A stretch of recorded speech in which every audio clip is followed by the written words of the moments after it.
Stop. Put that shovel down. Before you rip out your pepper plants this fall, you need to hear this. You are literally throwing money away. What if I told you this bell pepper plant is 4 years old? Most people think peppers are annuals, but in reality, they are perennials. They can live for 7 years if you know the secret. Secret number one, abandon the ground. To make a pepper live forever, plant it in a large container. Use a plant dolly with wheels so you can roll it to safety when the frost hits. No digging, no back pain. Secret number two, the golden formula.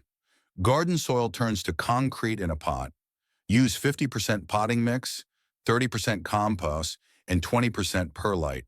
Peppers hate wet feet. This mix ensures they never rot. Secret number three, cut their heads off. When the plant is young, snip the top. It forces the plant to grow a sturdy Y-shaped skeleton that can support hundreds of peppers over the next 5 years.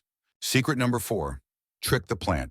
If you let every pepper turn red, the plant thinks its job is done and stops producing.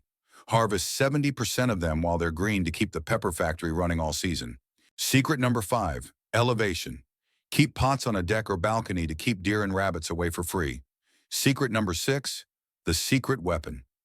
Once a month, give them 1 tablespoon of Epsom salt in a gallon of water for a massive boost in growth. Secret number seven, the winter nap. When it hits 50 degrees Fahrenheit, roll them inside. They'll go dormant, drop some leaves, and sleep. By spring, while your neighbors are buying tiny seedlings, you'll have a mature tree ready to explode with fruit. That's smart gardening. If you want to see how to do the same with tomatoes, hit that subscribe button. Happy gardening!